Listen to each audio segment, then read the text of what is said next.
कल अयोध्या में राम आएंगे।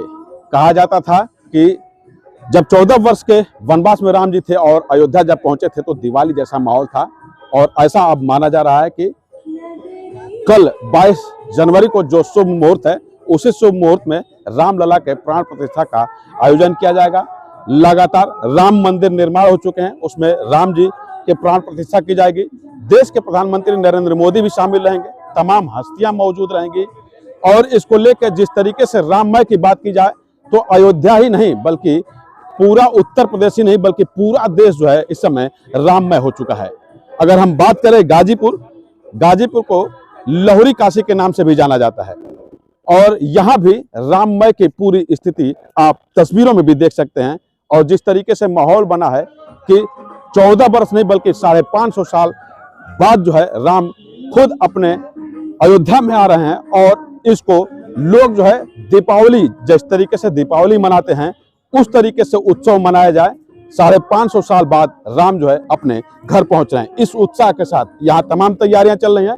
इस वक्त मौजूद हैं हम आनंद भवन में, जहां पे कार सेवक भी यहाँ ठहरे हुए थे और लगातार राम को अपने स्थान पे स्थापित करने के लिए लगातार जो संघर्षें चली, गोलियां खाई, तमाम वारदात होते गए, और निश्चित तरीके से लगातार विपक्ष हमला करता रहा कि कब राम आएंगे, कैसे राम स्थापित होंगे, कब मंदिर बनेगा। वो दिन आ चुका है, और ऐसे में इसको लेकर जिस तरीके से गाजीपुर में भी तैयारियां चल रही हैं वो हम उससे बात करेंगे। हमारे साथ बातचीत करने के लिए बीजेपी नेता आनंद सिंह भी मौजूद हैं, और जिस तरीके से इनके आनंद भवन में राममय की जो स्थिति है, जो तैयारियां चल रही हैं, आप देख सकते हैं।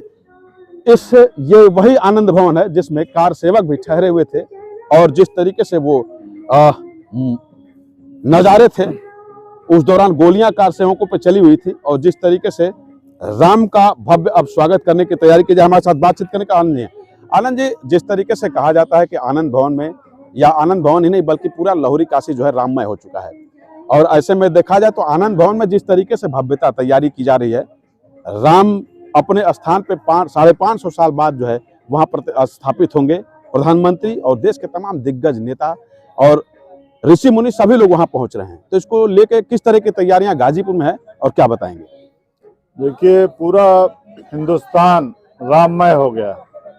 लग रहा है कि कलयुग में फिर राम प्रकट हुए, और अपना यूपी तो विशेष रूप में, क्योंकि यूपी में ही हमारा अयोध्या है, भगवान राम की जन्मभूमि है। और उस जन्मभूमि की लड़ाई कार सेवक जब मुलायम सिंह की गवर्नमेंट थी, गिरफ्तार हुए, तो यहीं बगल में ये पीजी कॉलेज है अपना। करीब करीब हर प्रदेश के कार सेवक 5000-6000 की संख्या रही होगी। पीजी कॉलेज में उनको अघोषित जेल बना के रखा गया था, और उस सरकार में खाने पीने की इतनी असुविधा थी जिसके चलते घर बगल में होने के कारण सारे कार सेवकों का यहाँ पे सारा व्यवस्था किया गया, और आनंद आया। ये आनंद भवन है, ये कब की बात है? उस समय क्या हुआ था? कैसे आप लोग उनकी सेवा किए थे, और आज का जो माहौल देखने को मिल रहा है? उस समय जब हम लोग भी कार सेवक ही थे, उस पीड़ा से तुरंत वाकिफ हुए, तो ये हुआ कि नहीं, बगल में है, मेरे यहाँ सारी व्यवस्था होगी। आप लोगों के प्रभु के श्री राम के आशीर्वाद से ये 16 बीघे का अपना बगीचा है। यहाँ 5-6 हजार राम सेवक सभी लोग, कहीं पूरी सब्जी बनती थी, कहीं लाई गुड़, कहीं लाई तिलवा, कहीं भौरी चोखा, और न्यूज़पेपर दर्जनों की संख्या में आते थे, टीवी समाचार के लिए लगे हुए थे। कल्याण सिंह की गवर्नमेंट में आधे कैबिनेट मंत्री जो थे वो उस समय यहीं पीजी कॉलेज में गिरफ्तार थे, और सभी लोग यहाँ रुके 1 हफ्ता 10 दिन। हम लोगों को कार सेवक जो बंदी बनाए गए थे तो रुका गया था।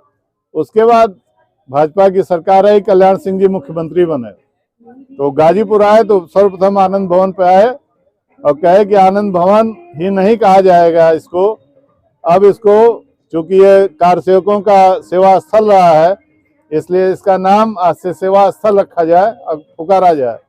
बिल्कुल, आनंद भवन को अब सेवा स्थल के रूप में जाना जाएगा। सर किस तरह की तैयारियां हैं कल को लेकर, जो जिस तरीके से पूरा प्रदेश ही नहीं बल्कि देश ही नहीं विश्व में राममय की चर्चा हो रही है? देखिए, अयोध्या से हमको और हमारे बेटे, आप लोगों के बेटे आदित्य को अयोध्या राम मंदिर में जाने का पास आ गया था। फिर लखनऊ से महाराज जी के यहाँ से मैसेज आया कि नहीं, आप सेवा स्थल जो कार सेवकों का है वो मंदिर से कम नहीं है, आप वहाँ पे प्रभु राम की लड़ाई जो कार सेवक लड़े उनके लिए पूजा, दीपोत्सव, सुंदरकांड पाठ, मिष्ठान वितरण कराइए, अयोध्या फिर आ जाइएगा। एक तरह से कहा जाए कि जिस तरीके से राममय की बात की जा रही है, लहुरी काशी को, आनंद भवन को, किस तरह के लोग यहाँ शामिल होंगे और क्या क्या शेड्यूल है कार्यक्रम के? देखिए, गाजीपुर में हर गांव, हर गली जहां भी मंदिर है वहां सभी लोग व्यस्त हैं। सभी लोग कल पूजा पाठ और मस्ती में झूमेंगे, गाएंगे, नाचेंगे।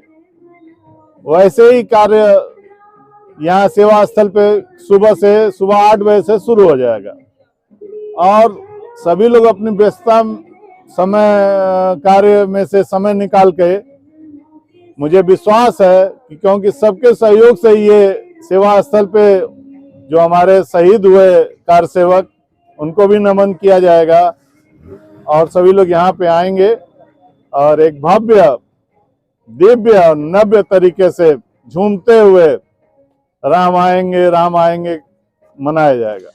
बिल्कुल, ये है आनंद भवन जो अब सेवा स्थल के रूप में जाना जा रहा है। और यहाँ पे जिस दौरान अयोध्या में बाबरी मस्जिद यानी उस समय ध्वस्त की गई थी, उस समय कार सेवकों पर जिस तरीके से हमला किया गया था, उस दौरान तमाम नेता मंत्री उस दौर में जो यहाँ के थे, बीजेपी से ताल्लुकात रखते थे, वो सारे लोग कार सेवक यहीं नजरबंद हुए थे और यहीं रुके हुए थे। हालांकि वो अब दिन आ गया, राम मंदिर बन गया है, राम का प्राण प्रतिष्ठा होगा, राम उसमें स्थापित होंगे और उसको लेकर जो है गाजीपुर भी राम धुन में जुटा हुआ है। यानी यहाँ पे नव्य भव्य जिस तरीके से आनंद सिंह ने चर्चा की है उस तरीके से यहाँ कार्यक्रम होंगे और तमाम हस्तियां भी यहाँ मौजूद होंगी और राम को राममय बनाने की कोशिश की जाएगी। आलोक त्रिपाठी, नमस्कार।